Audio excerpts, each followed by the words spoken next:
6:15. Huh?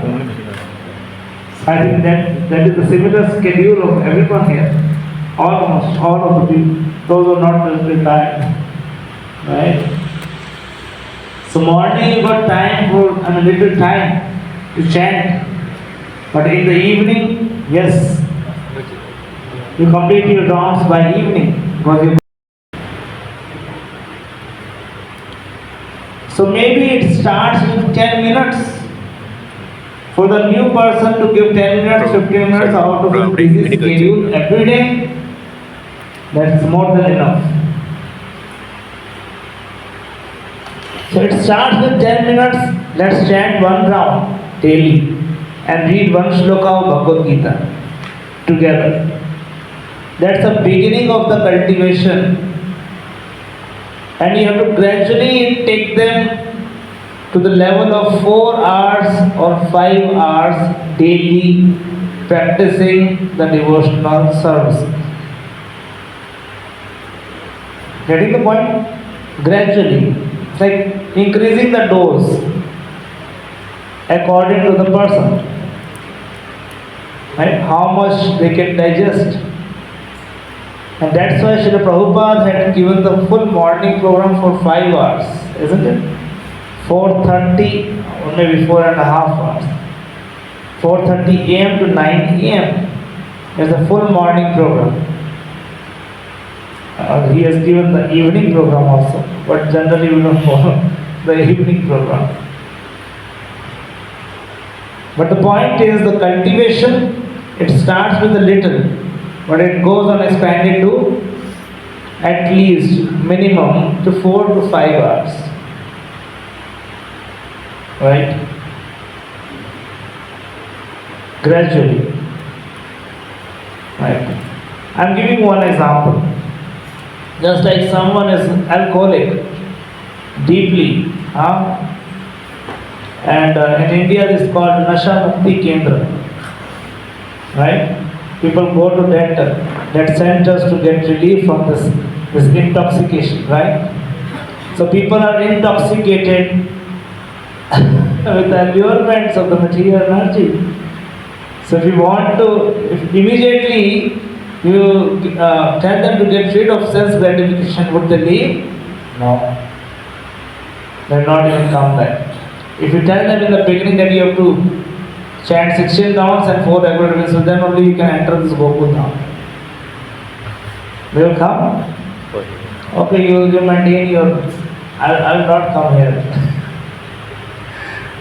So gradually, when they got the higher taste of practicing Krishna consciousness, the more the avidya is gone, the more they relish Krishna consciousness. That is the point. Preaching means to taking the person from avidya to vidya. That's what we had discussed yesterday. You remember? From avidya to vidya. And how this process works? By the process of hearing and chanting together. But that needs to be done very systematically. Okay? So let us read one quote of Srila Prabhupada, then we'll start today's session. Anyone can read. Is it not? It's okay.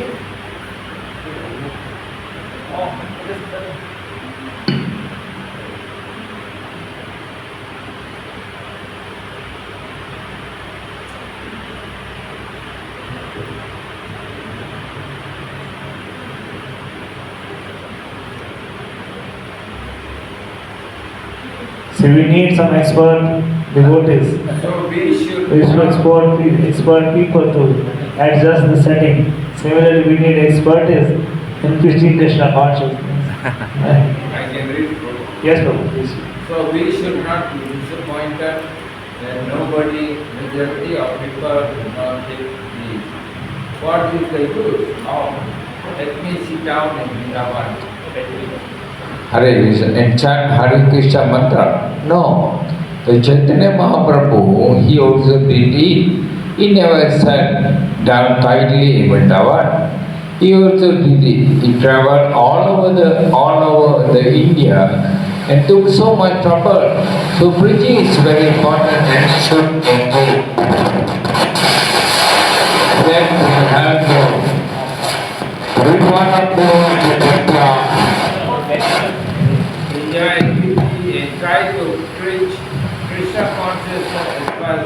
people.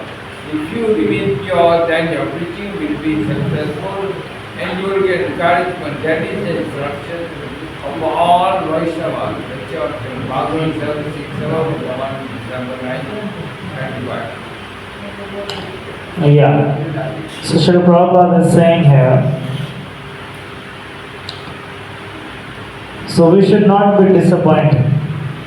Sometimes we organize big programs, making a feast for 100 devotees, only 10 devotees, 10 people come. Does it happen with you? Everywhere, yeah? Don't be disappointed. And what Prabhupada is emphasizing here is, he traveled all over the India, Chaitanya Mahaprabhu, and took so much trouble. So preaching is very much important. You should engage. You should engage yourself. That will help you. Every one of you should be pure in your activities. This is a very important point Prabhupada is mentioning here. Every one of you should be pure in your activities and try to preach Krishna consciousness as far as possible. Because purity is the force. If preaching is the essence has to happen, then purity is the force. And how does the purity come? When we sincerely try to practice rigidly, or I would say rigidly try to practice Krishna consciousness, attentively, with care, with adrat and anudinam, rigidly, then only the purification happens. So, at least for the preacher would say, for the preachers, those who are preaching the message of Krishna consciousness, their consciousness should be very pure, isn't it?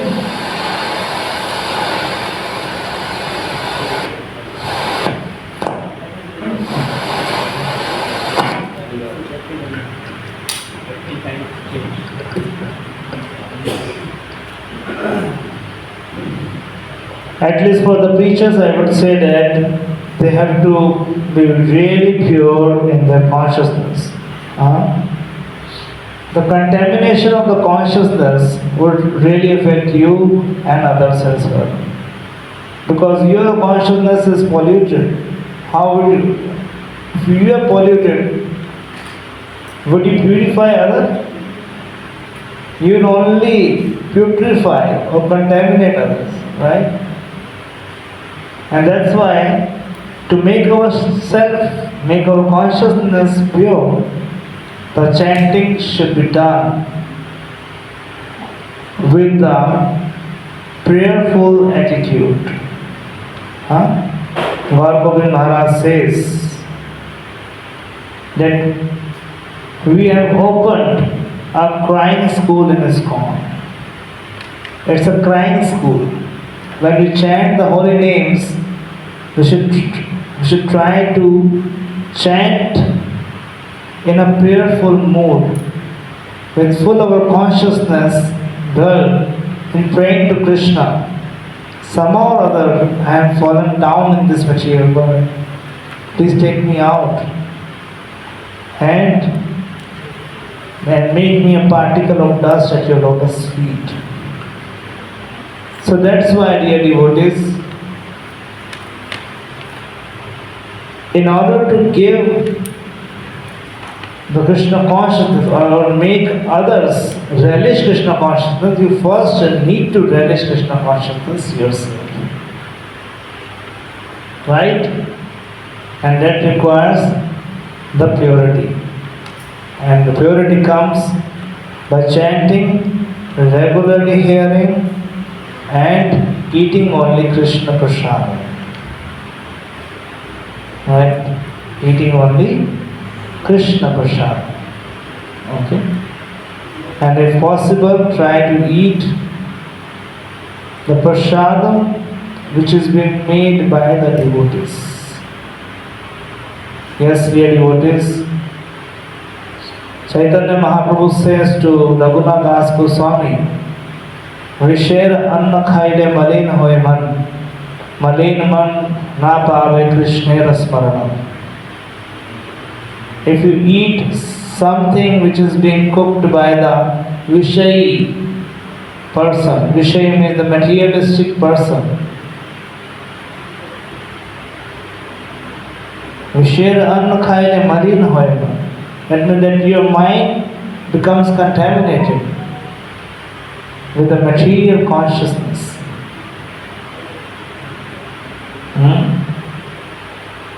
And Malina man na bhave Krishna rasman. If you're not remembering Krishna, how will you let others remember Krishna? If you do not have taste in the holy names, how will you tell people to have taste in the holy names? If yourself is not trying to become pure in your conduct, in your activities, in your consciousness, how would you tell people to come to the level of purity, right? And Prabhupada here is emphasizing, if you have purity, then people will come definitely. They will be attracted by your purity of consciousness, right? Either it may be a small place, but if you have purity in your consciousness, people will definitely be attracted. That's what Prabhupada is saying here, that you should not be disappointed that majority of people are not coming. Rather, you should work on your purity. In your purity. Because preaching happens by one's achana. One thing is speaking the philosophy, and one thing is living the philosophy. We may be very much conversant with the Vedic theology, but we may not be applying that philosophy in our lives. So living the philosophy, that's very important, isn't it? For preaching Krishna consciousness, it's very, very important. So on this point, let me invite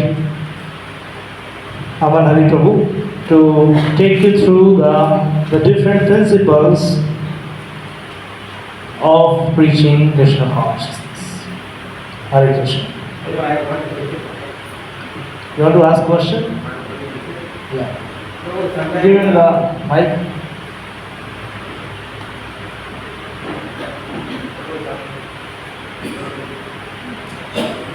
Sometimes we go to preaching, start some programs outside the temple, and we found that the house, none of them is devotees, and they are cook. You see, it's quite difficult once we start to do bhakti stuff. We cook every day, to different place. So we ask them to cook. They may be start chanting already. So is that acceptable, or how to deal with it? Very nice question, but we'll cover that elaborately when we come to the Bhakti Viksha part. How to cultivate the devotees in the Bhakti Viksha, right? So we'll cover that point over there.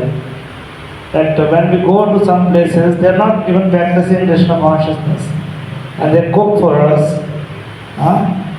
They are not chanting 16 rounds. They are not following even the 4 regulative principles. Right? Yeah. So for that, for some time, for the preaching purpose, that is okay. Krishna will protect you. But you should understand that your consciousness will pollute. That's why you take a little out of that full of prasada. Take it from your home and take little over there. That is okay. And that is for some time. Right? So we tell you that how to do it, that will come in the later part. Right? Okay, alright. Yes. Thank you. Hare Krishna. So we briefly understood, like, not briefly, but we understood the different types of preaching. Now we're gonna start with what are the preaching principles. So you can write, the first principle of preaching is grab the opportunity. Now what do we understand by grab the opportunity? It means being opportunistic. But then the question is, it is synonym, right? Grab the opportunity, being opportunistic. What does this actually mean? So it means connecting people to Krishna consciousness and taking them to the cultivation step, cultivation in Krishna consciousness. Connecting with people and taking them to a cultivation step of Krishna consciousness. Okay? So now how do we do this? You see that person, animated person, he is thinking, isn't it? He's saying, I got an idea. So we have to be generative in our ideas.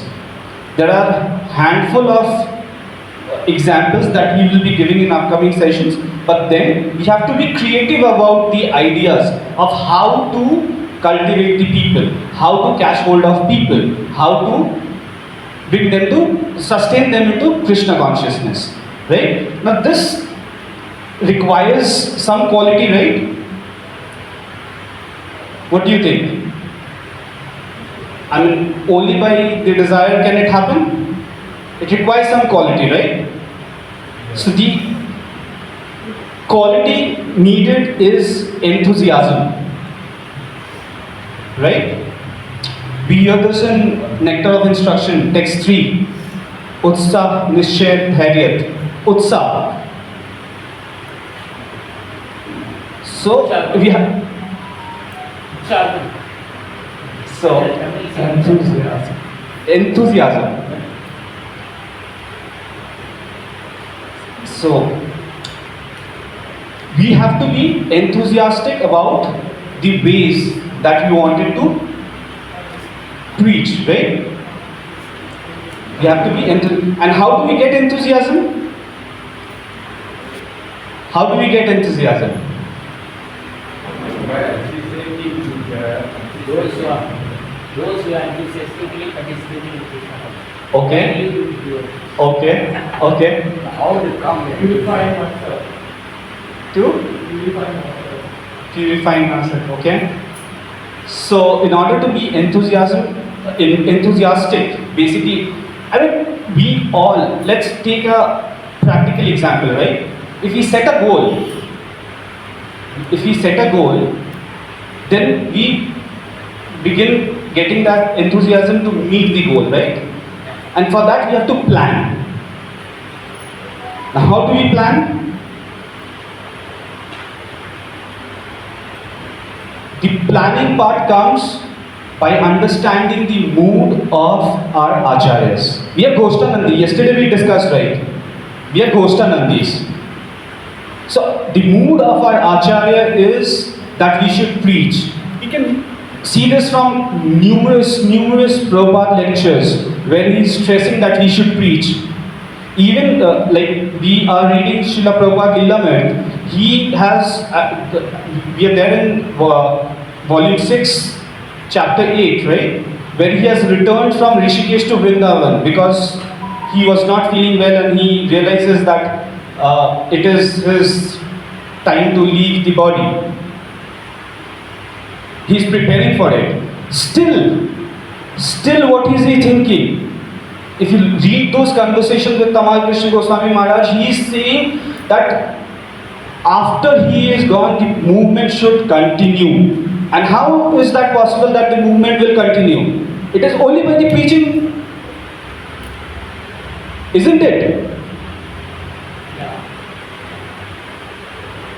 So we got to understand the mood of our Acharya, their desire. That is what drives the force of grabbing an opportunity. And along with this, there is a specific quality required in order to achieve this. Can you tell me what can be the quality? How do you think you will be able to preach the message? Why? Why do you think you'll be able to preach the message? Humble, okay? Near, almost near. So it's being compassionate, right? When you are compassionate enough, that whatever good that you have learned in Krishna consciousness, you have to share that same objective with others, right? It is also Chaitanya Mahaprabhu's message, Jare Dekho Tare Kaho, Krishna Updesh. Correct? So, imbibing the same mood of our acharyas, imbibing the same mood of our previous acharyas, we have to ensure that we always think of innovative ideas of how we can reach people, and when we have reached people, how we cultivate them to Krishna consciousness. The cultivation. So, there was also an example to understand that I was listening to a senior devotee and he was saying that the success of a program doesn't depend upon how many people are coming to the program. When we say about program, it is like any festival. The success of a program in Krishna consciousness depends upon how many people have you actually registered, how many people are you actually cultivating to progress in Krishna consciousness. That is the principle. Is that clear? Any question to this before we move on to the next principle? So the next principle is Achar and Prachar. As we practice, so shall we preach, or so shall we, the others will see and learn. Correct?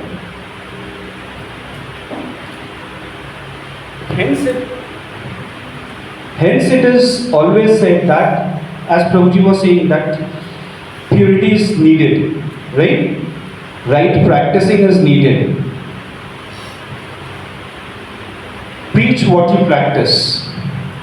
If you are practicing good sadhana in the morning, then obviously it will be very effective that when you preach the same sadhana standard to other, they will be able to take it, right?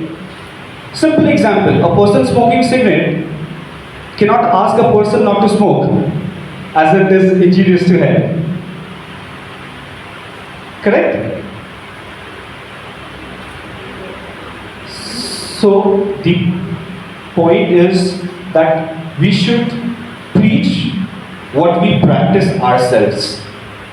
Now there is one problem, or I would say there is a resistance to this. People often feel that they are scared, isn't it? What do they speak? What they should not be speaking? Isn't it? Mycophobia. Correct? So it is very easy, actually. Preaching is very easy. Why? Because it follows the logic of make it simple. What we have heard is just repeating that same word. If you are repeating the same word, then where is the problem? And when you are saying, or when we are saying that repeating the same word, whose words are we repeating? It is all Srila Prabhupada's teachings, right? The perfect teachings. Then why should we be scared? Do you think we should be scared? He is perfect. So whatever He has taught us, and that same message when we are passing it to the others, it will always be perfect. We are not adding anything from our own. Right? This to also be understood in a way like there is a small child, right? And he wants to learn bicycle. Bicycle riding basically. He feels scared, isn't it? He, she, whenever it is first time, they feel scared. But when the father is behind the boy, girl, child, then he feels confident, right? So these teachings are from Srila Prabhupada. Shouldn't we be feeling confident? What are we to be scared of?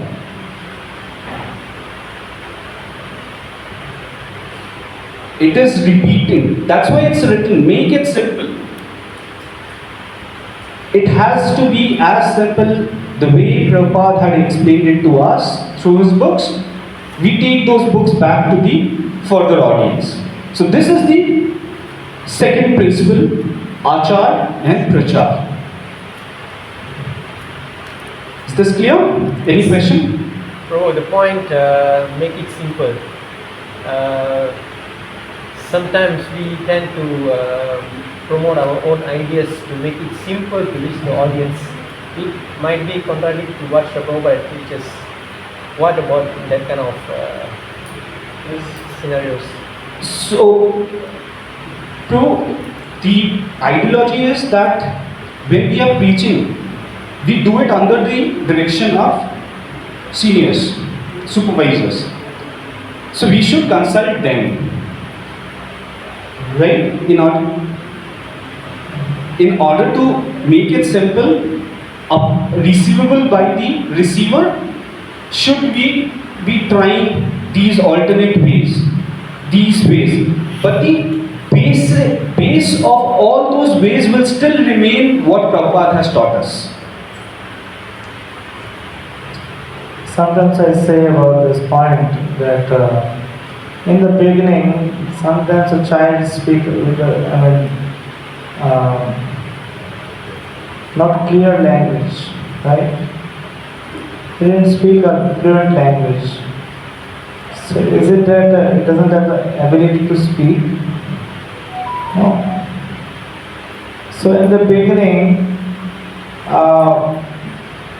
maybe while you're preaching Krishna consciousness, there are some points which is very deep in our understanding, like the difference between our philosophy and the Ritvik philosophy. What is the Achintya Bheda Bhetattva? What is the Mayavad theory? Right? And maybe you're not very much conversant with that philosophy. Huh? Right?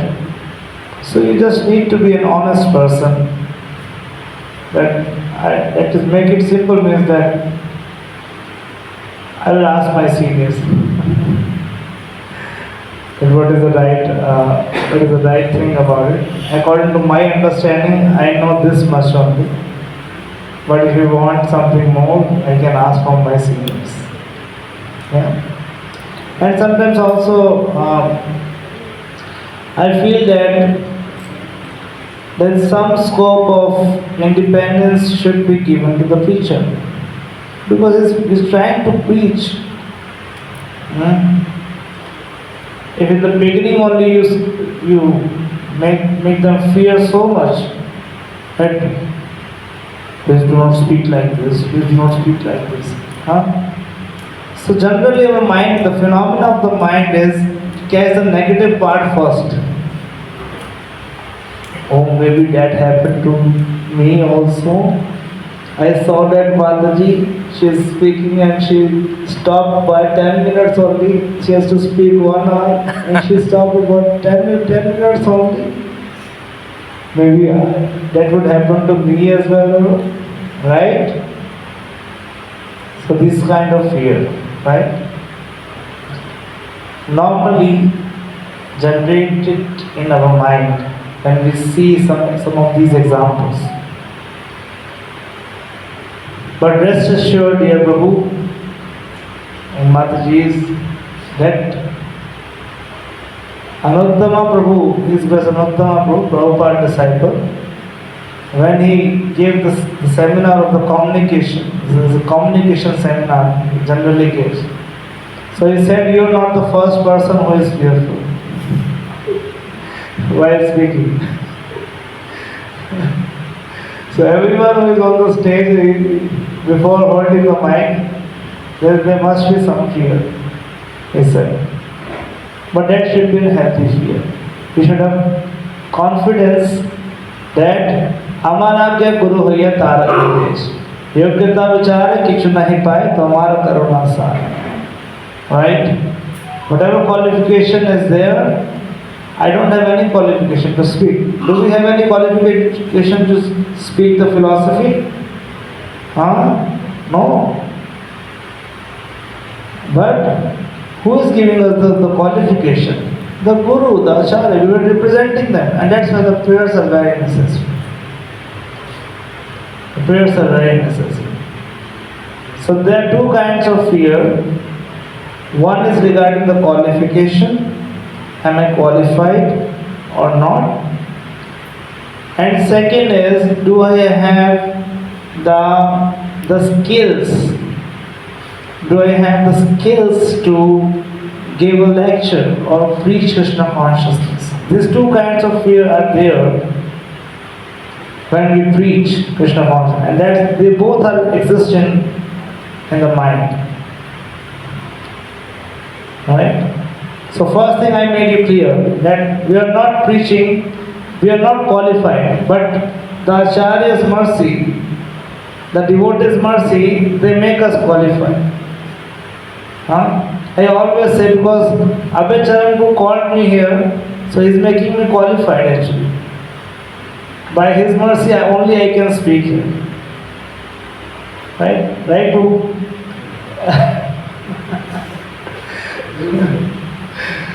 So, I really feel that way.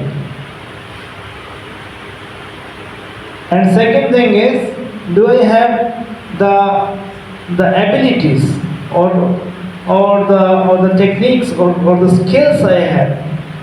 Maybe I don't have, but by practice I can learn. I know that. Right? Practice. There's a proverb in the sense. Practice, practice, practice, and one day you will succeed at last. So you practice speaking to the mirror, to your child. Hold someone and speak. Anyways, we are giving a lecture every day, isn't it? Towards spouses, towards children, we are giving the lectures. So why not we can give the lecture to the general audience as well. So at least you try to speak something, even if you do not remember the shlokas, right? Many of the devotees they lack in this in remembering the shlokas, isn't it? I was asking Kamala Kanku, how many shlokas you remember? He said only 10, and I said that that only you learned in the teenage time. So that's okay. Krishna understands, but you try to preach, that is recognized by acharyas, by Prabhupada. So don't worry and preach Krishna consciousness. That is the message. Okay? Now we go. Prabhu, any question?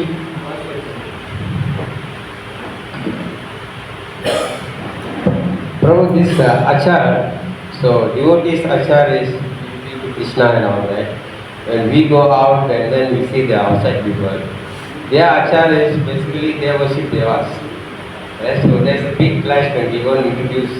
So like Prabhupada went to Western country, he only say Krishna is the supreme personality. But when we do the same thing over here, we get hit, they run away. Say, how come this guy did it? Because it's a lot of, the culture here is different. They are more, they are worshippers. Two things, Prabhu. Two things. One thing, Prabhupada has so much purity. When he speaks, it just enters into the heart of someone. Right? And second thing is, where does he speak? That also matters. And which audience does he speak that language? That also need to be understood. Sometimes we quote Prabhupada, Prabhupada has done Prabhupada this, Prabhupada has done this, but what circumstances Prabhupada has done? Where does Prabhupada have said this? That needs to be consideration of it. He may be bold in certain fields, certain audiences that may not be applicable here. So how to make it more palatable? We'll come to that. To the audience. Getting the point? Yeah. Yes. Make it simple of my experience. So, make it simple. Sometimes you go book distribution preaching. So some people argue, why you come and selling books, Krishna books? I say, I not selling Krishna to you. I come and tell Hinduism books. Hinduism. I say, I bring the books. No, I not ask you to worship Krishna. I come selling book which you don't know.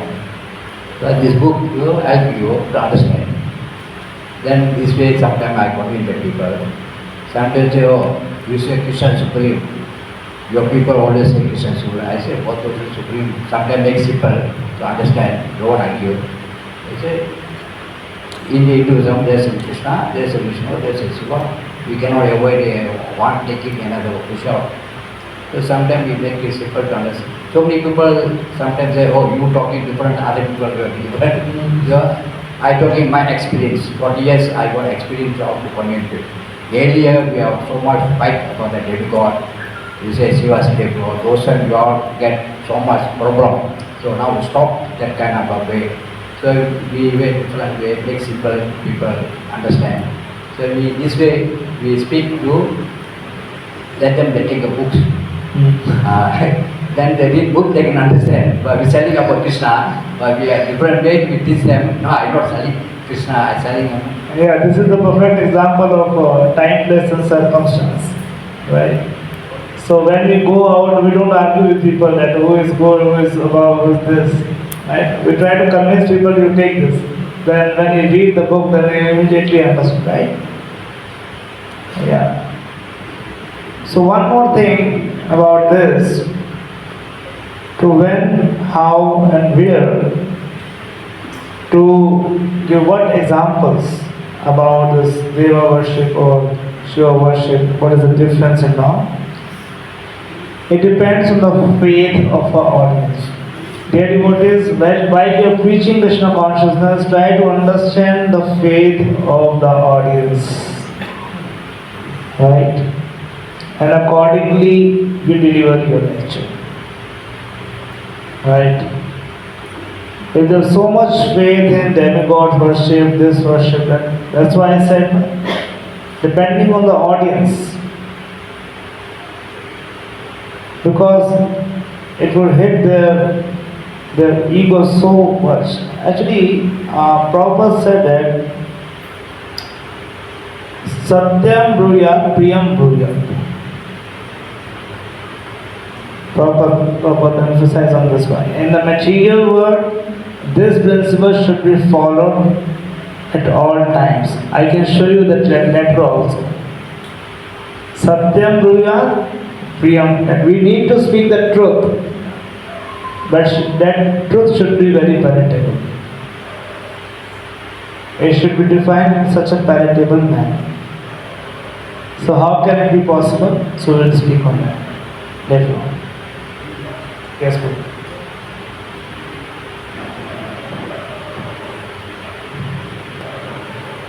Truly, like it is clear that what we practice, we have to please that. But sometimes a question comes up regarding, for example, morning program. Someone asks, or book distribution, or on anger. No? So if we are, angry on little bit things, and we are not reading the books, Srila Prabhupada books, we are not that much fixed up in the morning program, then how to tackle those questions? Yes. So we'll come to that also, Prabhu. What are the qualifications of a cultivation devotee, or maybe one who is cultivating the people? So preacher, he preaches the message, but for cultivation it requires certain qualities to exhibit. So we'll come to that sometime, right? So we'll move on to the next principle. Next principle is finding interested people. Now we all realize that we have limited time and energy, right? We have our other services to do. We have temple services to do. So with limited time, limited resource, what would we should do? Should we try to persuade a person who just doesn't take up Krishna consciousness, or for them maybe God consciousness? So the answer is that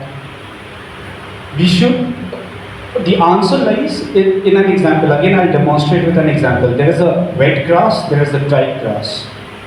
Which grass will catch fire fast? And if you keep on feeding the dry grass to the fire and keep the wet grass around the fire, someday the wet grass will also get dry, right? Someday.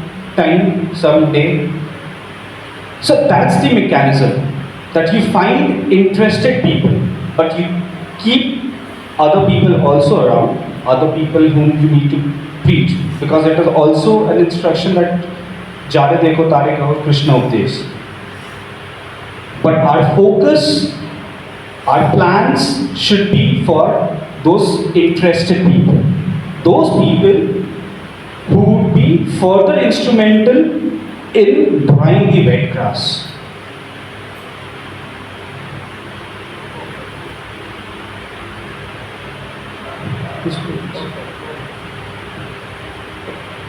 Correct? Any question to this? So that's the third principle. Don't try to create interest in people. Find interested people. You find for the dry grass and use the dry grass to dry the wet grass as well. In your experience, how we supposed to know those who are interested people? How? They are reciprocative when you outreach them. When you explain them right at the first, maybe one instance, two instance of persuasion, they will take your message. They will come to the temple. When you register them, they will come for the sessions. That's where we realize that that person is interested. And we spend our energy in cultivating that person further so that he can become a potential for the leader for you. So in addition to this, what Prabhu replied, if the person is responding back positively, that's definitely an inclination. He's showing, but even after showing inclination, they do not come to the platform of chanting Hare Krishna regularly. Is it under the category of the finding interested people? They are interested people? Not really. Festival couple, only come. They only come on the festivals. They only come on the big occasion. So the central point is regarding interested people. They give some commitment. Interested people means they give some commitment of following the process of devotional service, whether chanting Hare Krishna, doing some service, coming to the morning program, regularly hearing any process of devotional service. Maybe someone is not chanting. You see sometimes devotees come, people come, they like to serve. They will distribute prasadam, they will wipe up the floor, everything they will do. But if you tell them to chant, I will do it someday. But at least they are showing up on every Sunday. One day they will come and they will chant also. Because the cleansing process is going on through the commitment. Again, the avidya is going away by the commitment. They are showing to serve the Lord, serve the devotees, cleansing the floor, rendering some service. They are showing some commitment. That is called interested people. Even after calling so many times, if person doesn't come, it's not interested people. Or come very often, sometimes they pick up the phone and all this. They are not very interested people. There are many more interests in their life. Not interest in Krishna consciousness. Right? So how sometimes they come for so many years, there are some level of commitments are there, but they don't take up the process seriously. No problem. But that's not the point of cultivation. Maybe the cultivation process is not very strong. We need to see the cultivation process as well. 5 people are not coming to the platform of practicing devotional service. Maybe your cultivation process is not very systematic. That may be one reason. If we go too strong, they will leave. If we go lightly, they won't pick up. So, How to balance it? So we'll come to that. How to systematically take them to the different levels. Right?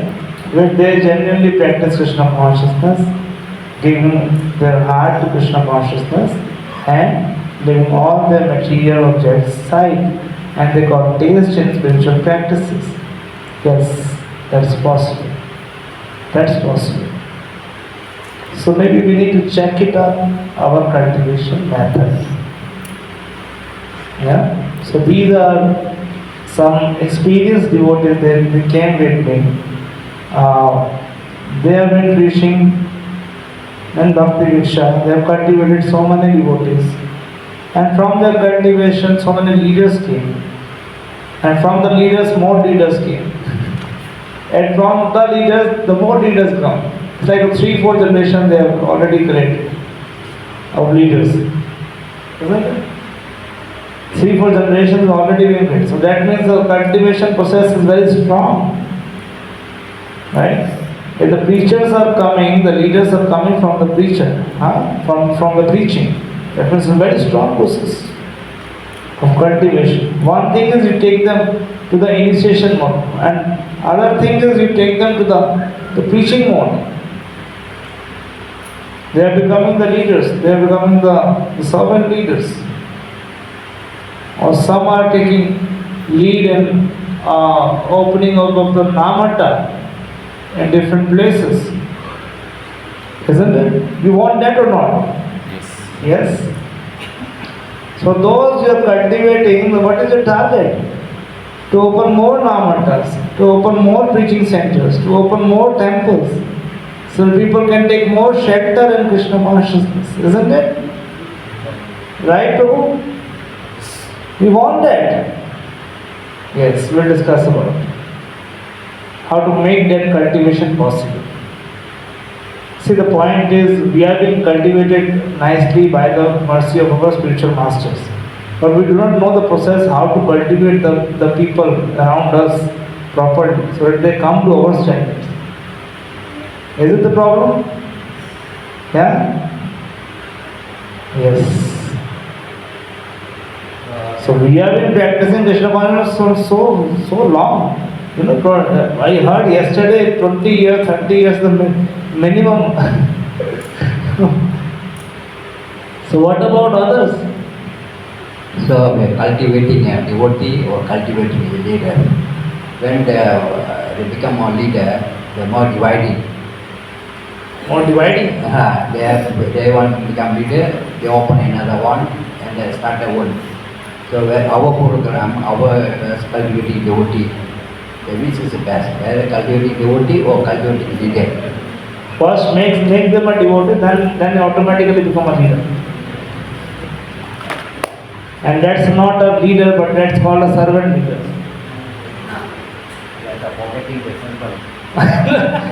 That's the point. We'll come to that point. How to cultivate in a mood of servant of Krishna. That's the point. Yes, we have that process. We have that process and we teach you as well.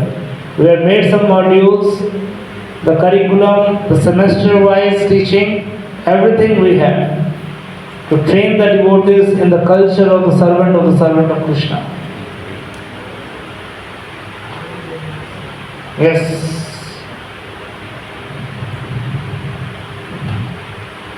Hare Krishna, Prabhu.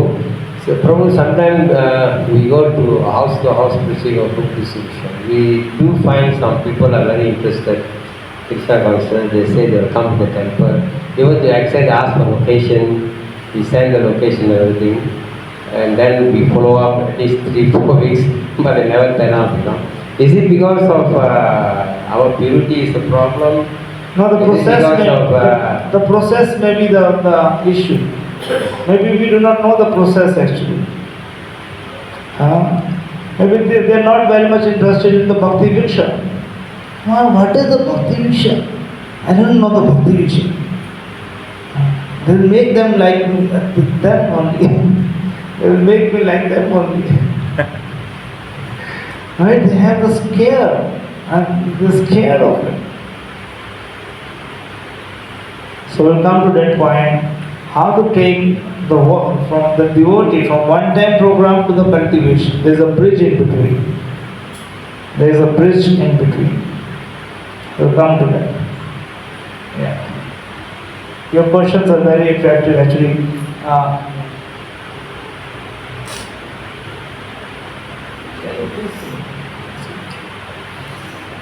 So Prabhu, you have heard about Jayananda Prabhu?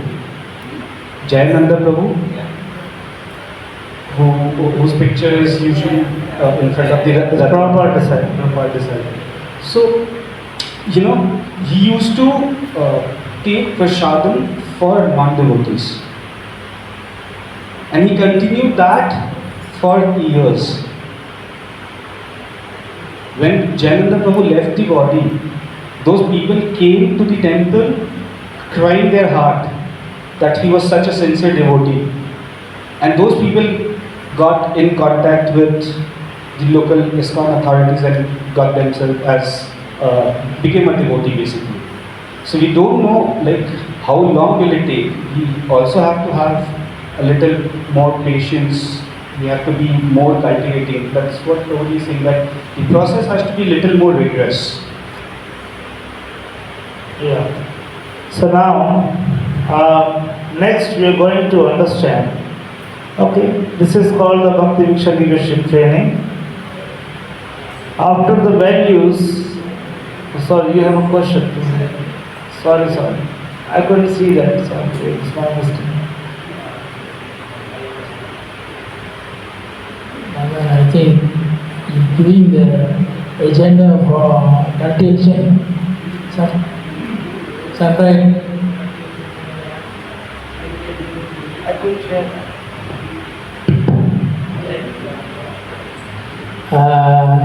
They get fired up and then they do some service, but sometimes the temple president they says another thing, and then they get upset, and then they say you have to talk to the temple president, not allowing us to do some things. Then there's some. So on that situation, what to do? You have like a agenda the temple president should follow.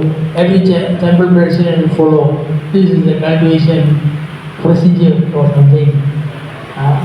So this they don't go to temple, but when outside only they come, like festival devotee, only come for Adhyatra, Krishna Janmashtami, only big festival they come. Other weekly program they don't come. So they are like secluded, Yeah, they didn't feel secure while going to the temple because they're scared of the temple president or so on, right? Or feeling that they would say something which is not, I couldn't understand that or something like that. Yeah. Yeah, I mean that's a problem we face in some places. Yeah. So the new devotees, they need the protection as well. Definitely they need the protection.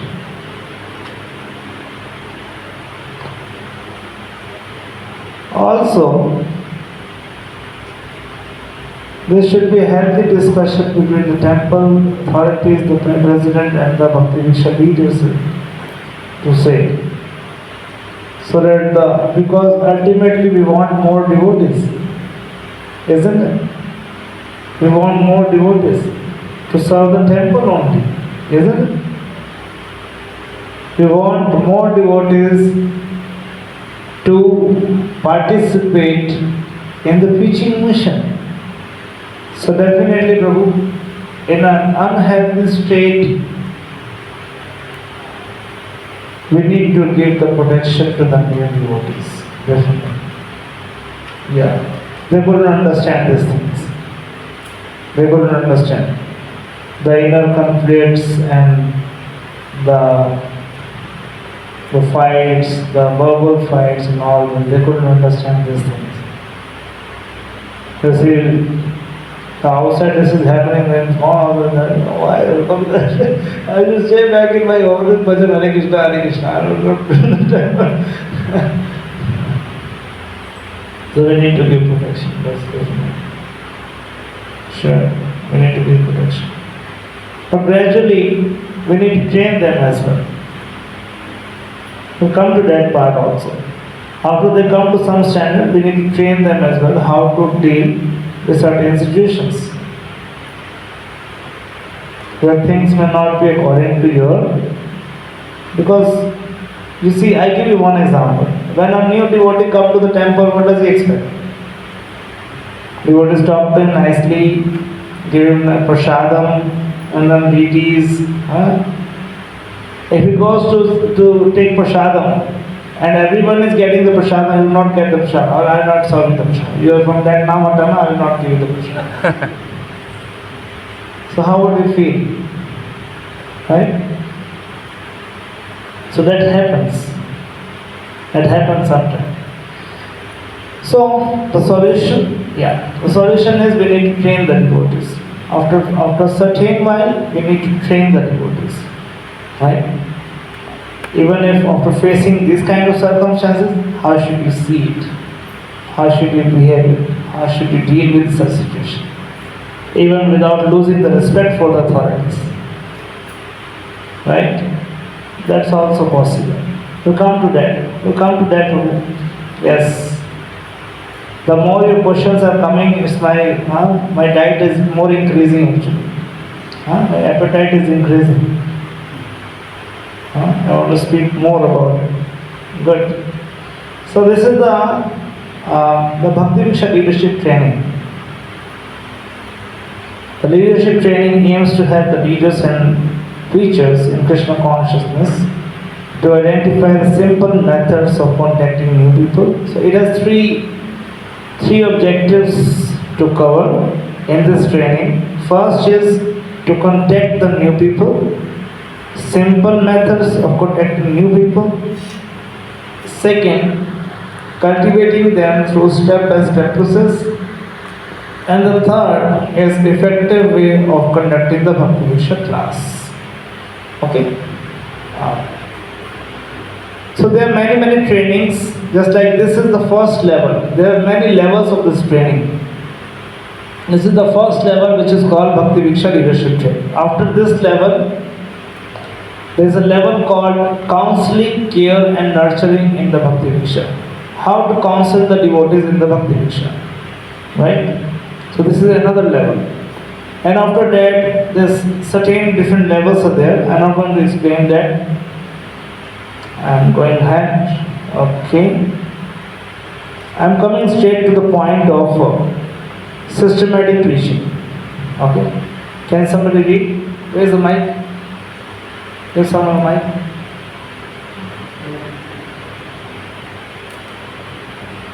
Hare Krishna. 7 purposes of ISKCON. Purpose number 1.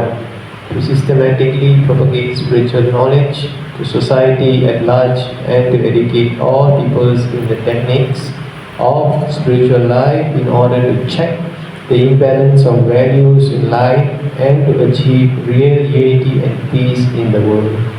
Thank you so much. So here we'll find that Prabhupada is speaking about three important aspects of devotional life. What are those?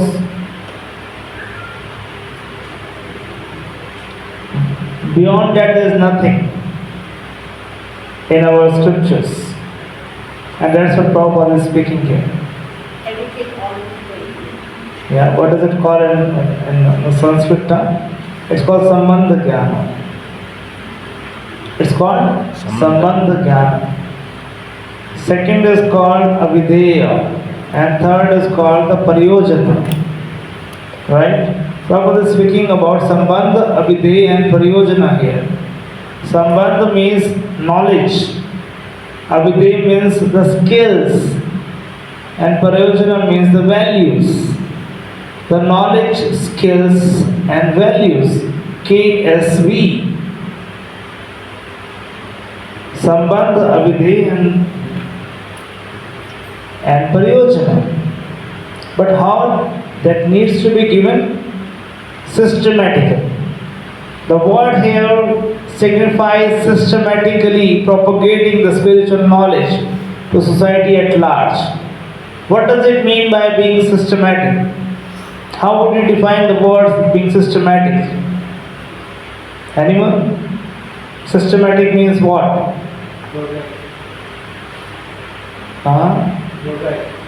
Progress. Progress in what? That we're progressing? Progressing. Okay, what else? So your systematic means you have a program. You know, from beginning, from Sri Sambandha, Avideya, and That means a process, you're saying that. You must have a process. What else? Get them into the system Enter in the system.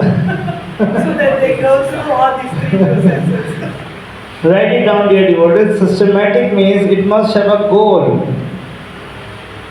It must have a goal. And a process that leads to the goal. Systematic means it must have a goal. Right? And a process that leads us to that goal. Srila Prabhupada says in this regard, yes, somebody else can read. If you have no goal, there is example man without any aim. You read from the book, without aim. Without aim, what is the use of practice? Yeah. You have no goal, there is example man without any aim, is ship without any rudder. So suppose if airplane is going with an aim to land in some country, but if it goes on simply without any aim, then there will be a disaster. So without aim, what is the use of practice? There is foolishness. Without goal, practicing is foolishness. Room Conversation, June 13, 1974, Paris. So Srila Prabhupada says that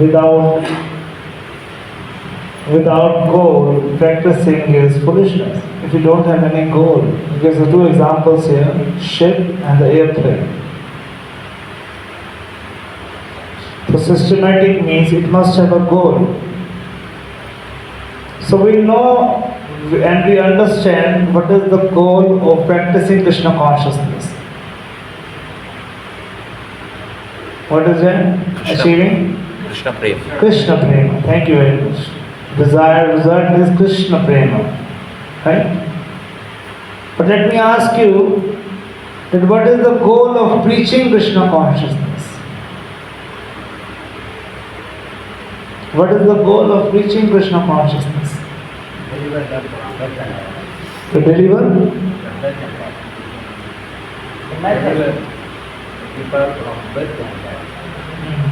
Avidya too? Yeah. Okay. What else? to bring them to the path to achieve Krishna.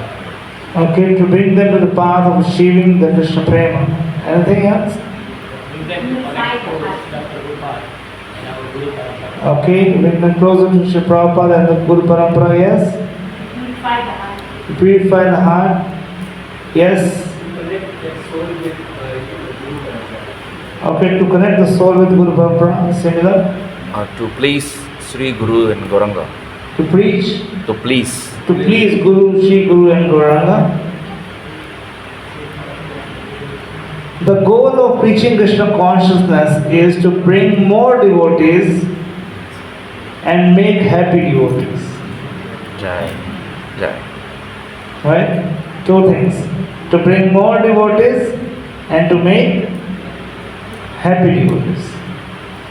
So not that from one door they are coming and the other door they are going. You can't be happy. Chant and be happy, you can't be happy. You can't be happy. That's another problem. Can't be happy. You say chant and be happy, you say can't be happy. So, yeah. To make more devotees and happy devotees. So Prabhu will make the diagram here now. Okay. So now we are beginning how to make it systematic. Right? Yesterday we were discussing that cultivation should be systematic. The process should be very systematic. From one door the people are coming, the next door they are leaving. So many Bhakti Viksha we opened, but after some time it collapsed. What happened, Prabhu? Why this Bhakti Viksha is collapsing? No, I'm not asking. Just let me come to that systematic preaching now. Now I will tell you the model here. Okay? I'll tell you the model. How to take the preaching through the systematic model in Malaysia, specifically in Penang, in Kedah, everywhere, right? So how can it be possible? So suppose we are on point number A.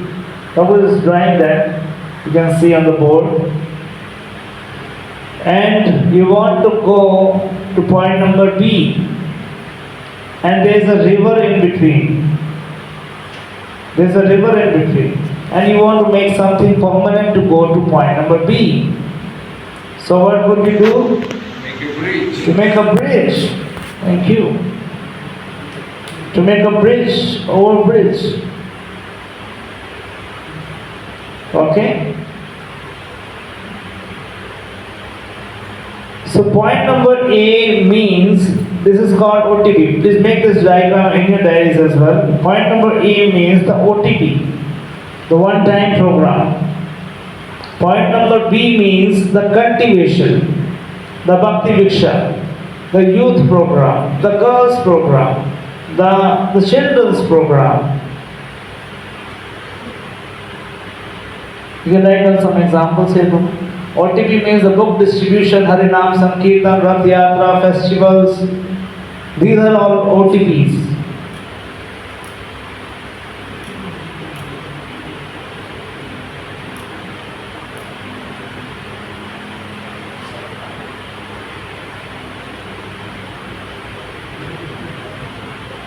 And maybe you would like to know about what is called C, the bridge here. The bridge is called the bridge program. C means the bridge program here.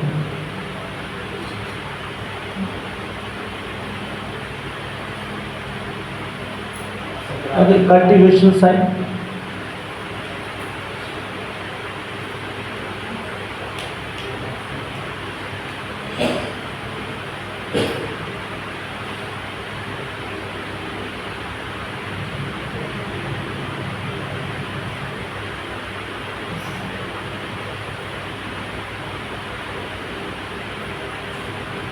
So now let's take one by one. Starting from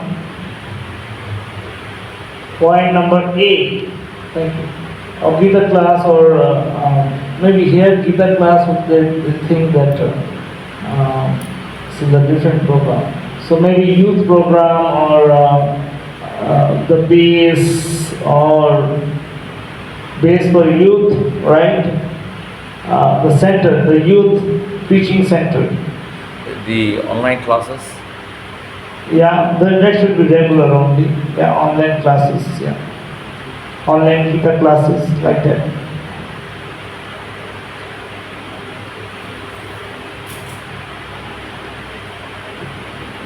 Okay, how to begin at all?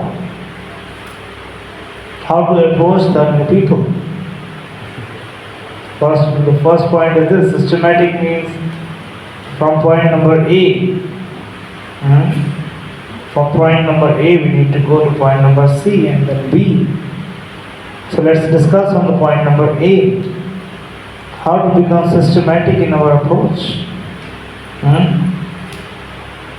Suppose, currently we have 5 Namahatta, right? I took here in Penang, including Gokul Namahatta, right?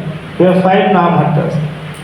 And if you want to increase it to 10 Namahatta or 15 Namahatta,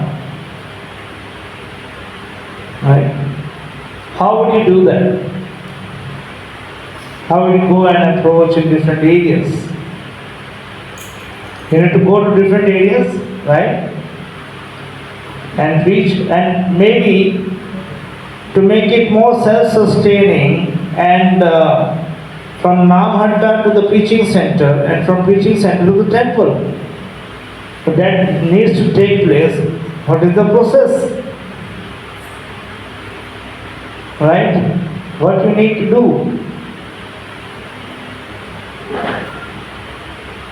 So we find a very attractive model. It is, let me divide the 2 parts right now. First is to the local, those who are Indians, first I am talking about them. Then I will talk about the Western audience. Okay? Because both the approaches are different. Both the approach are different. Yeah. Both the approach. Because 70% of the Penang audience is Chinese people. So how to make them Krishna conscious? That's also one thing. And second thing is how to make the local Tamil or the Indian people make them Krishna conscious. Right? You want to understand this process? Yes. Right? So the name of this model is Finding Jarasandha. Jarasandha. It's called Finding Jarasandha. No, that's okay. That's called Finding Jarasandha.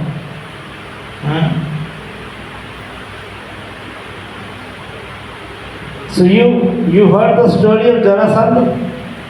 Huh? Who want to recite the story? Huh? Who wants to recite the story of Jarasandha? What does it do with Krishna fighting with Jarasandha? Huh? Yes, anyone?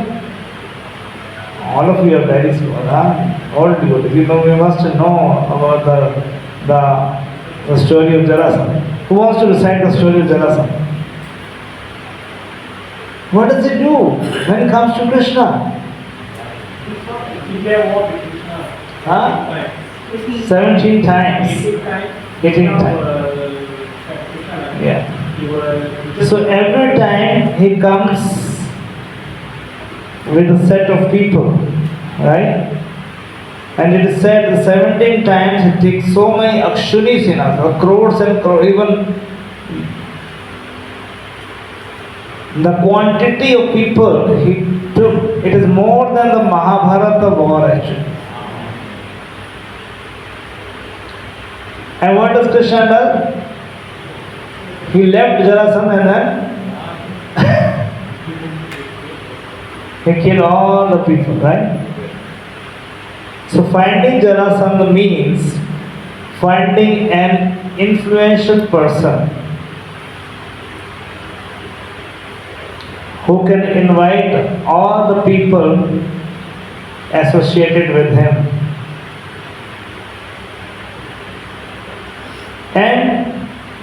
We're not going to kill them, definitely.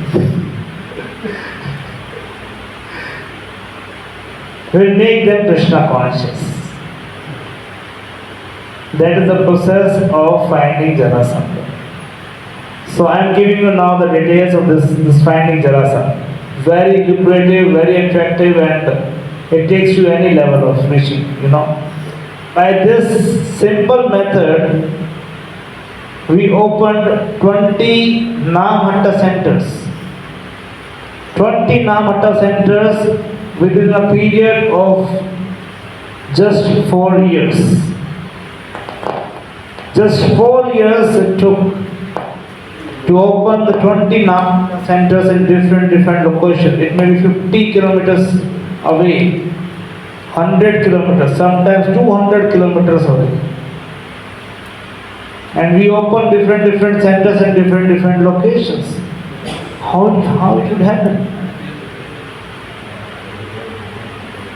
So the first step in finding Jarasandha is you go to certain location and perform the Harinam Sankirtan in that area. This is the first step. This is the first step, going there and performing Harinam Sankirtana. With due permission only, definitely you need some, if the Malaysian government, you need some permission, you go there and with due permission you organize a Sankirtan in that location. So while doing the Sankirtan, definitely you will get some people, those who are interested, or maybe someone who is more influential. And that is called Jarasandha.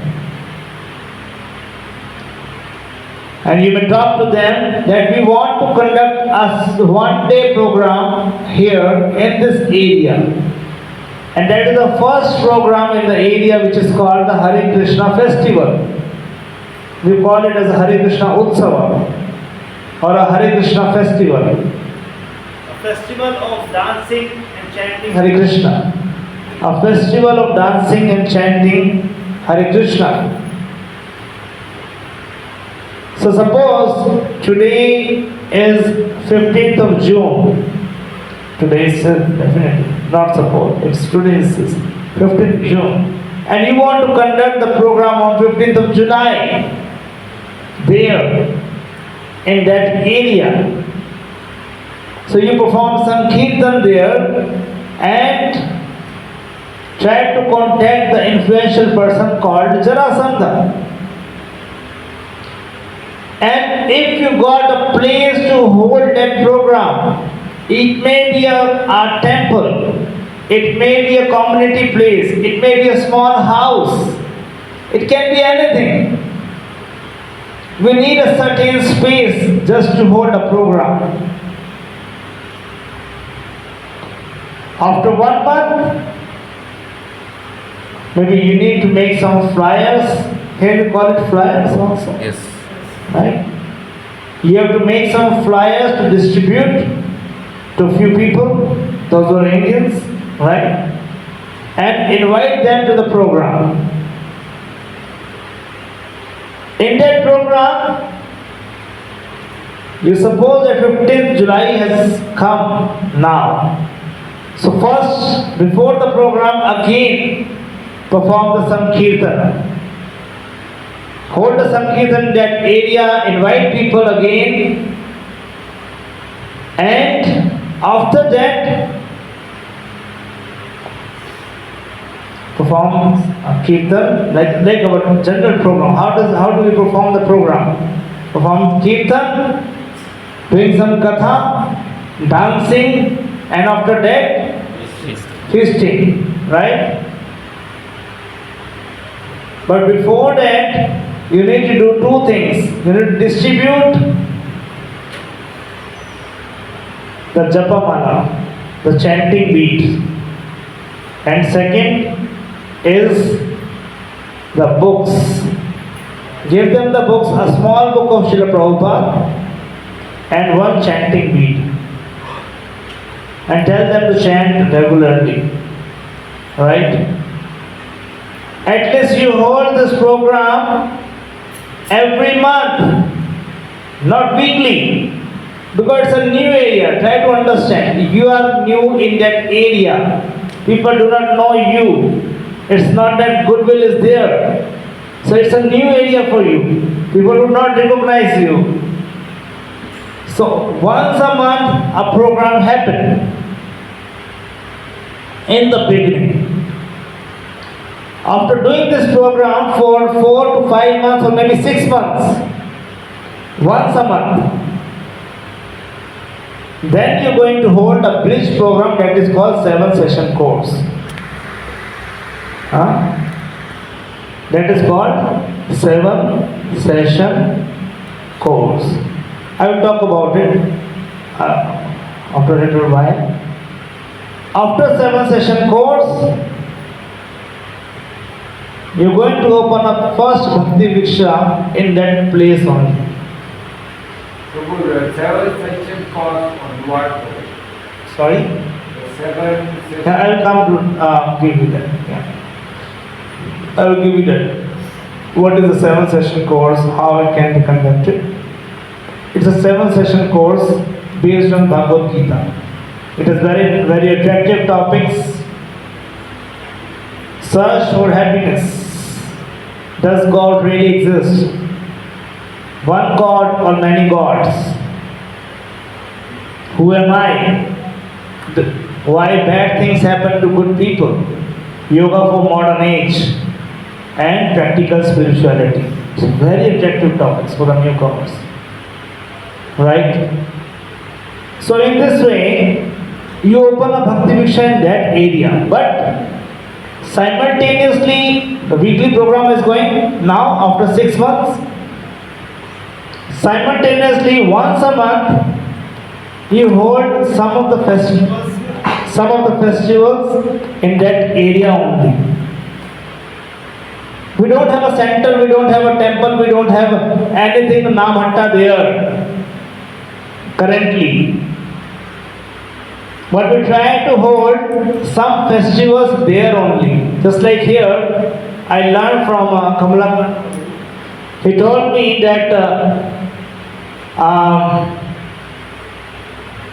so we organize in such a way that the other devotees can come to our centers and we go to different centers on different festivals, right?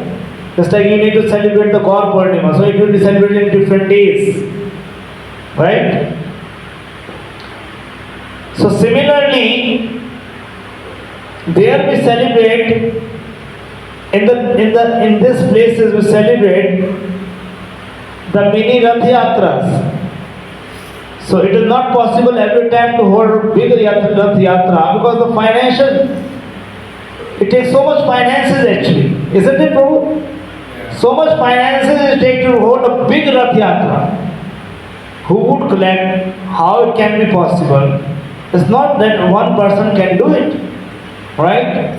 A mini Rath Yatra, a boat festival, a small boat festival. When a small pond is there, you fill the water, right? And you make a small boat and invite Radha Krishna. It's a very beautiful festival, you know. This is called a Nauka Vihar Utsav. We celebrate here the Nauka Vihar. Huh? Where? Okay, temple, the Todu. Yeah, we celebrate there. It can be celebrated in all the Namahattas, I am telling you. I will let you know how it can be possible. And people are like mad after it. Oh, I want to attend that festival. The whole year is full of festivals in the Namahattas, even though we don't have place there. Still, in some house or some place, some temple or somewhere, we try to celebrate these festivals in the whole year. So a person says, a writer says that opportunities doesn't happen. You have to create them. You have to create them according to the mood of the acharyas. Understand the mood of acharyas. The center should be Krishna, and it should be based on the shastras. If these principles are followed, then you can hold the programs throughout the year. And you know, it's like a moving temple. You don't have a center till now, but still the devotees are joining, they are coming. Before the temple is opened, the devotees want to open the temple. What is more important? The temple has come and devotees, we don't have temple, we don't have devotees, or we have devotees but we don't have a temple there. Devotees first. Before we want the first the devotees, right? If we got that model, a cheaper model, a model which has less expenses, why not we go with that? Throughout the year, dear devotees, we call the first program of the year, that is called Bhakti Ras Utsav. Bhakti Ras Utsav. We call Gaur Purnima Anand Utsav. We call, then we celebrate Nauka Vihar Utsav. Then we celebrate the Jagannath Rath Yatra Utsav. And then for Janmashtami we celebrate the Nand Utsava. And then there is a Damodar program. And then there is what do you call, Gita Marathon, right? Gita Jayanti. So the whole year they are engaged. Whole year the full of festivals are going on in that area. So gradually, the more devotees are joining, the children's program are opening, the adults program are opening, the youth programs are running. So in this way, gradually the center, the Namahatta would take shape in that area. I will give you the example here. Okay? Maybe you got some idea from this slides also.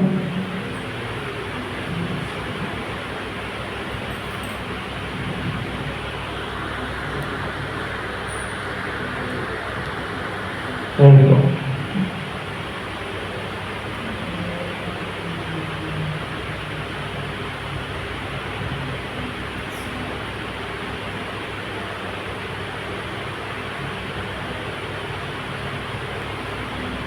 Oh, this is in Hindi right now. But this is called the Bhakti Ras Utsava, the first festival of the year. Then it's called Anand Utsava, right? Where the Abhishek, we perform Sankirtan, the Chapan Bhoga, the Mahaarti, Pravachan or lecture, and there's a sumptuous prasadam is there. And there is a Nauka Vihar Utsava, Sri Nanda Utsava. Throughout the year, these festivals are being organized. And this is the Hare Krishna Utsava. We can share all the pamphlets, everything with you as well. So here is some glass, you can see.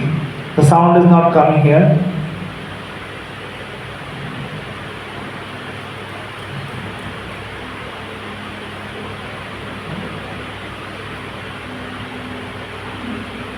You see here, this is a small Rath Yatra. Jagannath is there.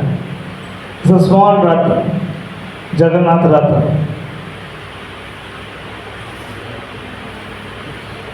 It's a small Jagannath, you see? Shri Jagannath Swami ki Jai. They like to travel. And this is a boat festival. You see? This is called, you see the tube well here? The tube well is filled with water first, and then above that there's flower petals. Flower petals are there. And you see this is a boat. This is a boat for Radha and Krishna.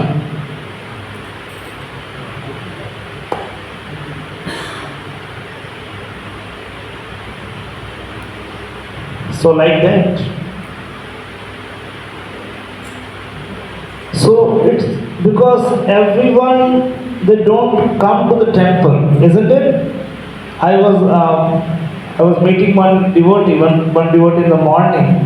He's coming from so far. It takes him 2 hours to come reach temple, isn't it? 2 hours to reach the temple. The new people, if they know something that the temple is there, if the temple would go to that place, that is the idea. That is the idea. To take the temple or a different center or a model to that place. And the model is called, what is the model name? Finding Jarasandha. You forgot. Everybody remembers Finding Jarasandha. This is the model's name, right? So that's very important to understand here what is. If you want to preach, because in a location, not many people come. If I talk about, let's take some examples here. Just like I'm taking an example of Gokul Namahatta, right? If you want to increase the preaching here, so first thing is that you organize Sankirtan on regular basis. Get the point? Where is the vision? Yeah. You perform the Harinam Sankirtan on regular basis. Right? At least once a month, you perform the Harinam Sankirtan. Right? And organize a different festivals throughout the year. Invite the people.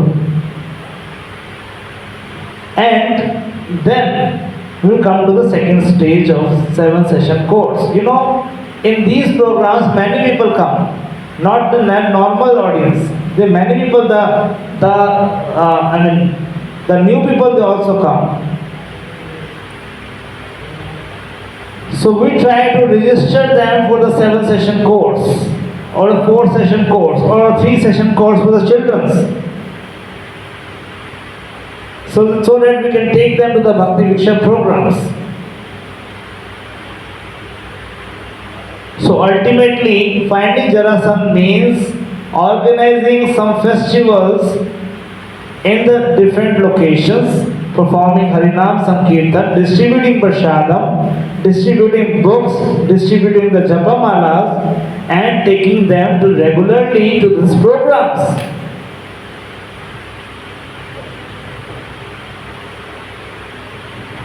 And let me tell you, by the simple process of finding Jarasandha throughout the year, you get so many devotees coming to your centers.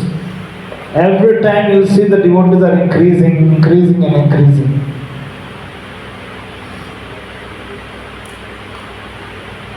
Yes, now we'll have some questions. Yeah. Yes. So now, for example, like we are doing like food purchasing, house to house, we're distributing prasadam. And I think the congregation, I mean the people in the area, they become little favorable. So it is time to understand your model. It's time to go and do some festival there, different festival at that place. You know, then cultivate them, bring them, make them more interested. Before when we start there, Bhakti Viksha there. Yeah. Is that correct? I am understanding. If it is nearby, if it is in the range of 1 kilometer only or 2 kilometer, like that, it's in the circus. Yeah. And it's in the radius of the 1 kilometer or 2 kilometer, that's okay. You can invite to the temple. If it is beyond that circle, so then definitely you can open the different centers in that location. We have Malaysia, our program is lack of the manpower. Your system, I can do it. For me, no manpower. You want to do house program, I force people to budget, keep them for nobody. Yeah. Our problem is the manpower. Yeah. So that's the point. You need some manpower. Yeah. In the beginning, if you want to do some kirtan, that means you need to have the manpower. Definitely, you need to have the manpower. That's why we need to, right, first of all, co-jointly doing some efforts in opening the different centers in different locations, where we go together and try to find some Jarasandha in that areas. and try to hold some programs in the beginning. Another program, need a manpower. Yes, definitely. So that's what I'm saying. That's what I'm saying. That the unity is a strength. In the beginning, you need some devotees, some youth devotees are there, some devotees are there. Even if they play some mridanga, some karta, something like that, that's okay. Take them. Even a few devotees, 2 or 3, 4 devotees, that's okay. Hold some program. You know, when we open the Namahatta or like this Namahatta center in some place, we are going to different places. We give charge to one couple only. You go and preach to this place. We have to book a place there, organize a festival. On the day of festival only we go and perform some kirtan in that place and hold Hare Krishna Utsav there. So that's why we need support. That's the point of getting a support system. That somebody is needed to play a mridanga. Maybe we do not know how to play the mridanga or a karta. We need some team to organize this, definitely. Definitely we need some team. That requires a support system. Maybe not from your Namahatta, from other Namahatta. If they have some teammate, you can take all that. Take some support. That's called loving exchange. That's called a loving exchange between the devotees. You go to their programs and they are invite. You can invite. Why this is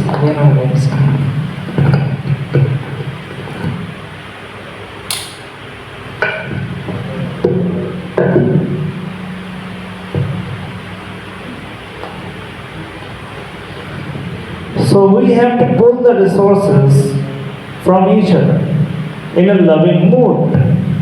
Because ekaki amara nahi pae bal harinam sankirtan. Right? Tumi kripa kore shraddha bindu diya deho Krishna naam. I am alone. How can I perform some kirtan alone? I need devotees. And that's why the support is required. Yeah? So that's why request from the other devotees. Please come to this program and try to facilitate this. Yeah?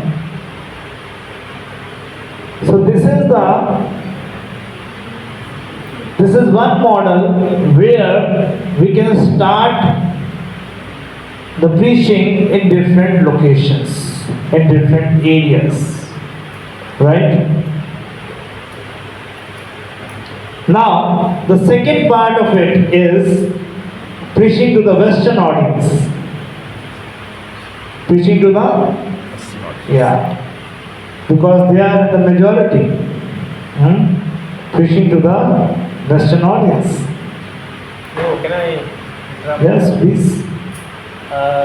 Going back to the Finding Jarasandha model. Jarasandha model. It is very, very, enlightening to hear this program. But the core issue, at least for our locals, our temple leaders is, this local temple, example, there is one temple, is called Temple A.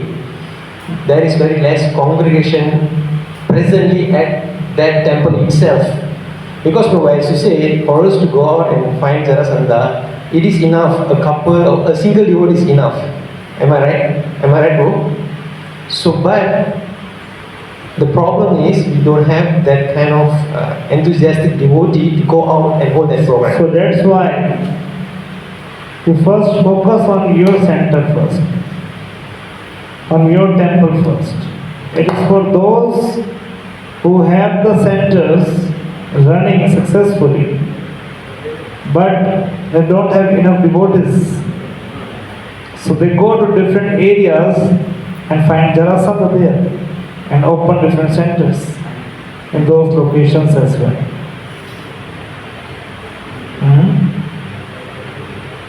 So for that, I saw in Toru temple that people are coming, but there is no one to facilitate them.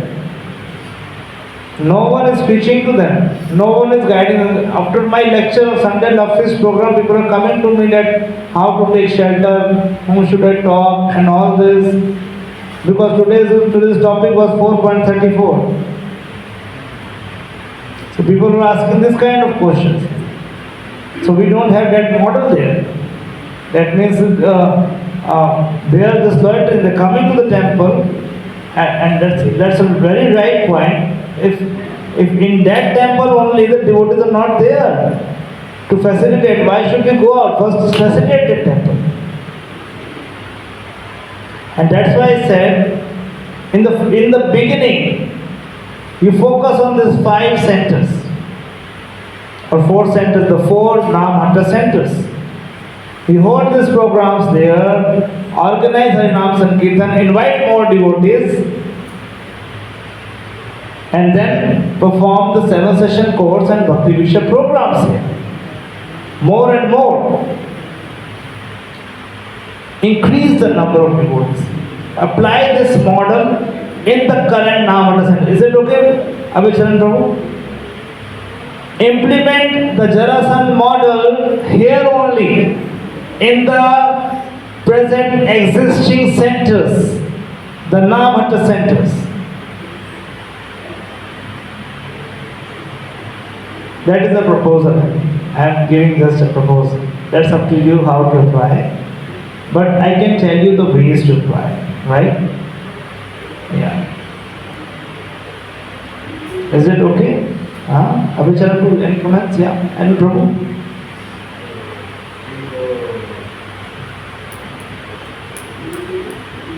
He wants to say something. Or who wants to say something?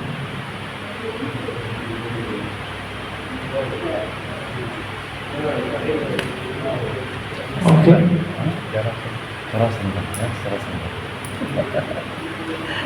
Okay, now, so the next point is how to preach in the West. Preaching in the West, initial programs. How to conduct the initial programs for the Western audience, or the Chinese people, right? Or the maybe other Malay people. What do you call Malay? Yeah, Malays. Malays. Okay. They are Muslims, right? They are Muslims. Yeah, they are Muslims. Okay. So read this quote by Prabhupada. Anyone can read from Mataji's side? The expert devotees also can discover novel ways and means to convert the non-devotees in terms of particular time circumstance. Yeah, or just yes. Devotional service is dynamic activity, and the expert devotees can find out competent means to inject it into the dull brains of the materialistic population. Srimad Bhagavatam, 1st canto, 5th chapter, 14th verse, Prabhupada. So Sri Prabhupada says that expert devotees can also discover the novel ways and means to convert the non-devotees. They have to find the novel ways. Devotional service is a dynamic activity.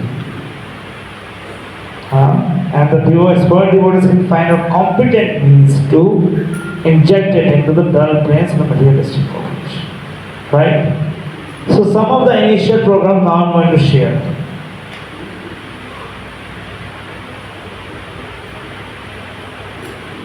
One of the program can be a yoga retreat.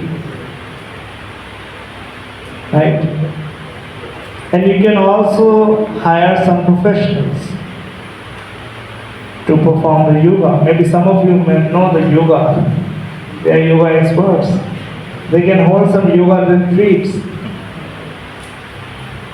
Yeah?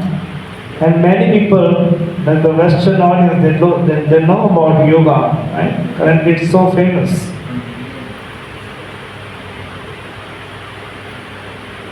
Second is Kirtan and yoga retreat, right? You know what Radhika Das? He is very famous.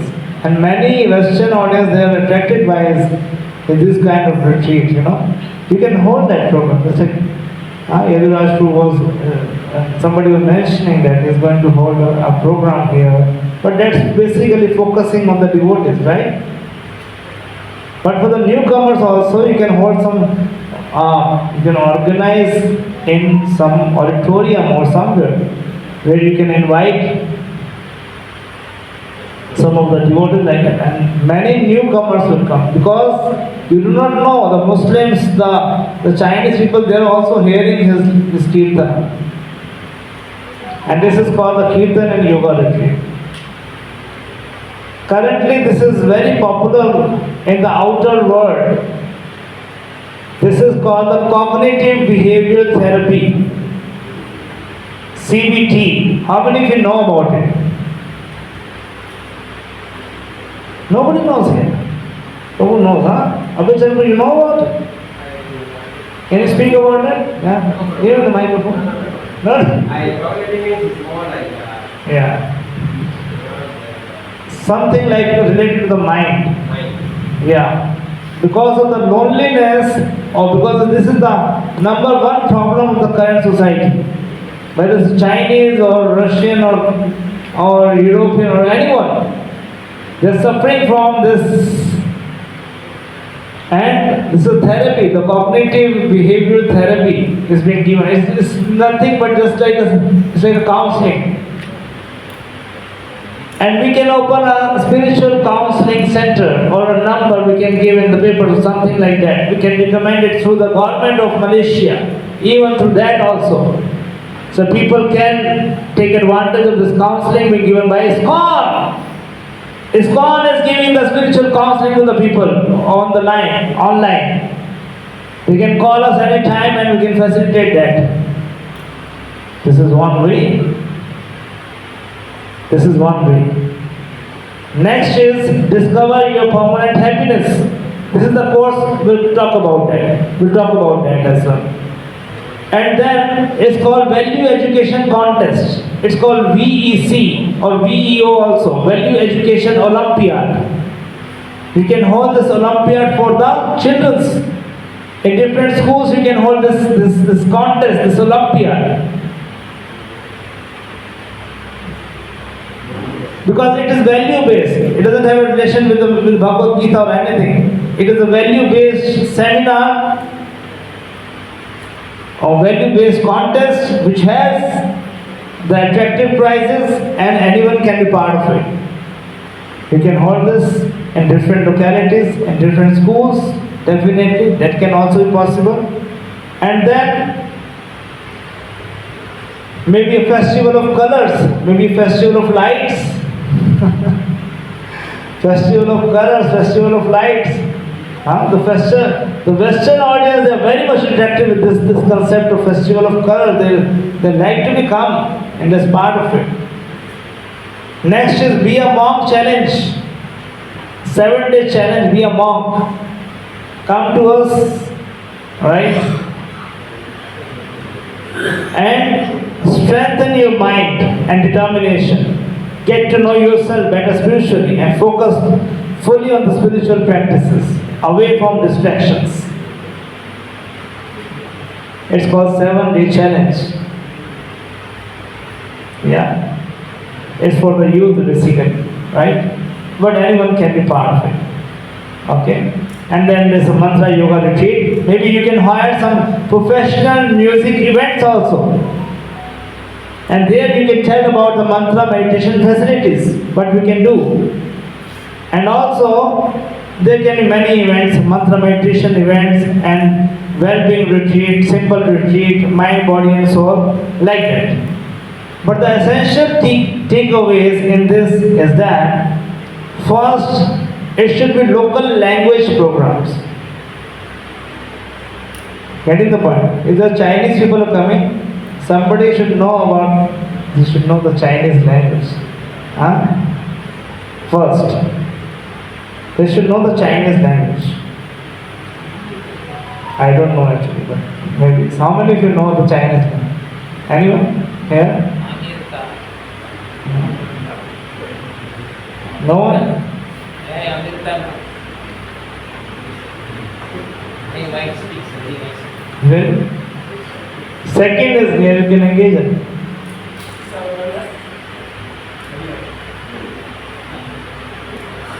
Can speak. He can speak? You speak? Chinese? Okay. Second is local language books we should have. I saw that in the temple we have the Chinese books as well, right? So Chinese Bhagavad Gita, we have that. But all our Chinese speaks English. Really? No problem. But actually, see, it would be more comfortable for you if I speak Tamil. You relate more with me in the local language, in your local language. Is it not? Right? And the theme of Western devotees to invite, organize and cultivate. We need some team of devotees. Those were Chinese devotees. There are few there. I saw that some devotees are there. So you can make a team with them, and you can tell them to invite the Chinese people, invite in these programs, which we discussed before, organize some events and cultivate through them.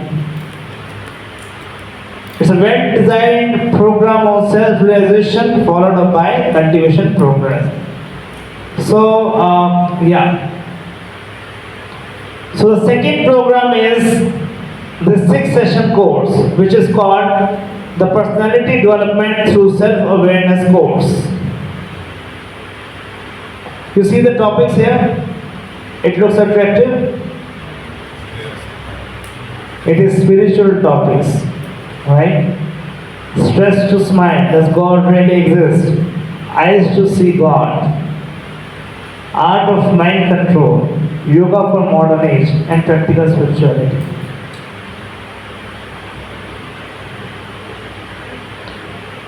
You know, in the beginning, we call it as Jaisa Desh, Vaisa Bhesh. Because they can't understand your language. They're not from your country. But whichever country they are now, that kind of personality you have to show to them in the very beginning.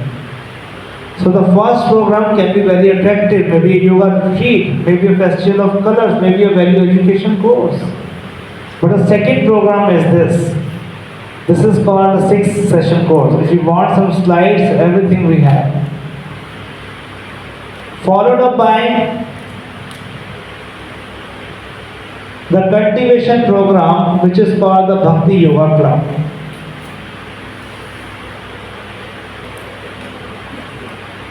Where we're going to teach the eternal wisdom of the Vedic literatures, which is called Bhagavad Gita. So Bhagavad Gita, we're going to teach them the Bhakti Yoga, and that is why it is called the Bhakti Yoga Club, which meets every week. Which meets every week.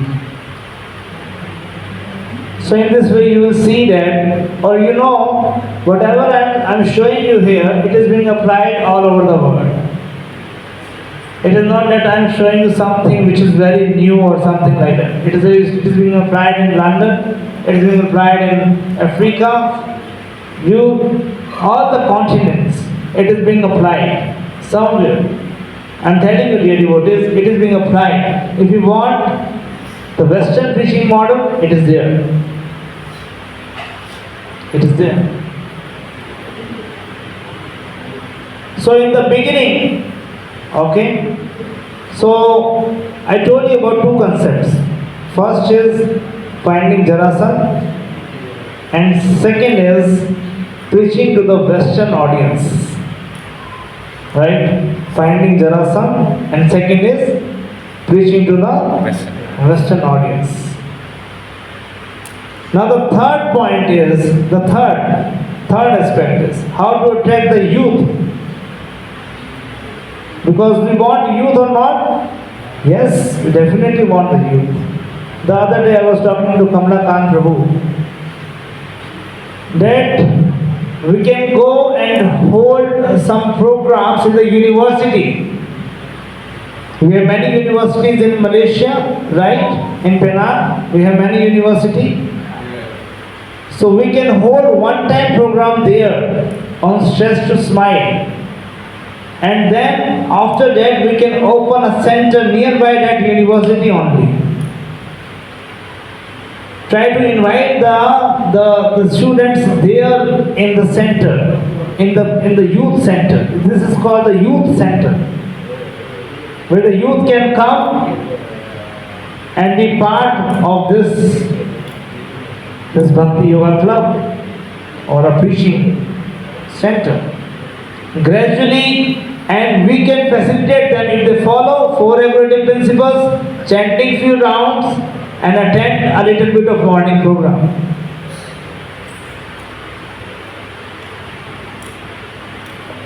And separately we can open. For the girls is different and the boys is different. You know, we were there in Thailand, in Bangkok. One couple, Antaranga Gopal Prabhu and Sumadhuri. How many of you know her? You know that? Sumadhuri Mataji. They opened the center in the Ram Camp hand. So there, time is up. So after this we can have, okay. So there they have opened the youth center. I mean, it's like that they have a building, and above that there is a youth center for the boys, and for the girls there is a different center, like it. And they hold the weekly programs, all the programs are running. At the same time, the boys are staying above. They are following some morning program. They are chanting Hare Krishna. They are following 4 regulative principles. You know, currently the youth, they want, it's a very big, currently movement, it's going on. If you can catch the youth early while they are studying in their universities, that's really nice. You can go to the university, organize one program, right? We have many professors here. They can hold a program there, and you can invite the students from there to the preaching center. And there you can you can do a weekly program, and gradually tell them you can stay back here also. 2, 3, 4, 5, 6 people can stay back, and they follow 4 regulative principles. They want to live a simple life. They want to live, they are working boys, they are working girls, they are working, they are studying, they are working, but still they are practicing Bhakti Yoga, staying together. It's the best cultivation model for the youth. I was telling you. This is the best cultivation method for the youth actually. If you catch them early, that is the point. They will learn Mridanga, they will play, they will learn Kirtan, they will learn everything. Even in a short period of time. So today we discussed about 3 things. How to attract people in our localities, right? In different localities, and firstly I am focusing on the current Namahattas we have, right? Second, we discussed about the preaching to the Western audience, and third, the preaching to the youth. So all things are there in very elaborate form in this book. This is called The Preacher's Heart in Krishna Consciousness, right? You can take it from, afterwards, Prabhu will announce about this book. Tomorrow, we are going to discuss about the next process that is called the Bridge Program and the Bhakti Viksha. Tomorrow, we are going to discuss more elaborately on these 2 aspects, the Bridge Program and the Bhakti Viksha. Stay tuned and come tomorrow. What is the time? Tomorrow, what is the time? Same time, 7 o'clock? Can you all come 7 o'clock or 7:30? Let's say 8 o'clock. No, I think, but tomorrow we cannot finish late, because... Yeah. 7, so we start 7, come 6 o'clock, quickly have prasadam, 7 o'clock, then we can finish, we have to go back and then traffic jam is ready. Yes. Like probably have to go to Taiping 1.5 hours traveling. Yes. You know, so they're coming from very far. Yes. So just 2 more days, please bear with us. I think a lot of more interesting topics to come. Bhakti Risala, so try to come. It's very interesting to know. See, we are going step by step and we are taking time to make it clear to everyone and how to preach to the different audiences. Different audiences need different attractive points